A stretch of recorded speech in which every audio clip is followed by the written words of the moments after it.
नमस्कार सर्वांना, जय शिवराय, जय भीम. खरं तर आज प्रशासनाची निंदा करावीशी वाटते, वाईट वाटतं.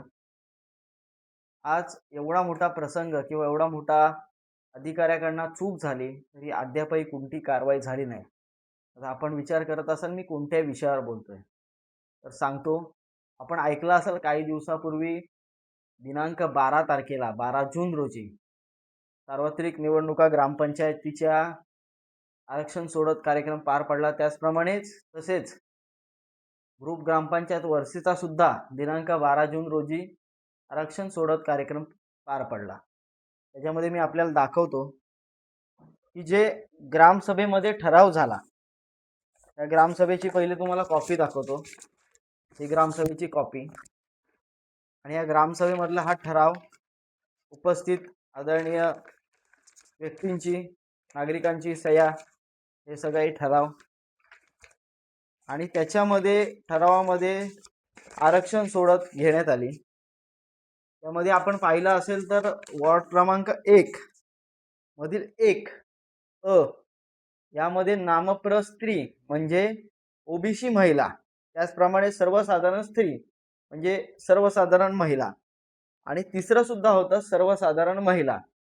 आता हे झालं ग्रामपंचायतीचा ठराव. आणि जर आपण तहसीलचा रिपोर्ट त्यानंतर बघितला, म्हणजे कलेक्टर ऑफिस मधून आल्यानंतर, तर त्याच्यामध्ये पूर्णपणे बदललं गेलं.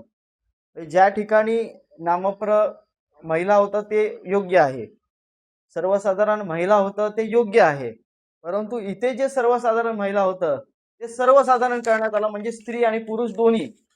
आता एवढा मोठा गोंधळ ह्या अधिकाऱ्यांकडनं होतो आणि याची जाणीव माझे पत्रकार मित्र करून देतात, तरी अधिकाऱ्यांना कशी काही जाग घेत नाही. त्याच्यामुळे मी म्हटलं की खरोखर अधिकाऱ्यांची निंदा करावीशी वाटते. आता संविधानिक सांगायचं झालं तर अशा प्रकारे एखादा ठराव म्हणजे ग्रामपंचायतीचा ठराव बदलण्याचा अधिकार जर तो संविधानिक विरुद्ध किंवा शासनाविरुद्ध असेल तर अशा प्रकारचा ठराव बदलण्याचा अधिकार राष्ट्रपतींना सुद्धा नसतो. आणि जर तो विरोधात असेल तर जिल्हा अधिकारी, कलेक्टर किंवा त्यांच्यावरचे अधिकारी हे बदलू शकतात. परंतु असा हा निवडणूक अधिकारी त्यांनी संगनमताने कोणाचा फोन आला असेल, आता मी त्यांचं नाव घेत नाही, परंतु आम्ही पत्र देणार आहोत त्याच्यामध्ये त्यांचं नाव घेऊन त्यांच्या जेवढे जेवढे ह्याच्यामध्ये सामील आहेत त्यांच्यावर चौकशी व्हावी अशी मागणी करत आम्ही पत्र देणार आहोत. खरं तर वाईट वाटतंय की आज लोकशाहीचा अशा प्रकारे हत्या होत आहे. लोकशाहीला कोणीही जर असा गळा फासत असेल तर कोणीही अन्यायाविरुद्ध आवाज उठवत नाही. असे बरेचसे बदल, म्हणजे ह्यामध्ये बरेचसे बदल करण्यात आले. जे आरक्षण खाली यायला पाहिजे होतं ते उलट फिरवण्यात आलं. अशा बऱ्याच गोष्टी झाल्या आणि एवढं होऊन सुद्धा अशा अधिकाऱ्यांवर अजूनही कारवाई होत नाही, अजूनही त्यांना निलंबित करण्यात येत नाही. हे खरं तर हास्यास्पद आहे. आता खरं तर ह्या अधिकाऱ्याची कसून चौकशी व्हायला पाहिजे. याला कुठल्या अक्काचा फोन आला की नाही, कारण अक्का बरेच आहेत रोहा तालुक्यात, अशा कुठल्या अक्काचा फोन आला की नाही याची ही चौकशी, त्याचा सीडीआर असेल, त्याचा टीडीआर असेल म्हणजे कॉलिंग आणि ट्रेसिंग रिपोर्ट असेल, हे बघितलं पाहिजे.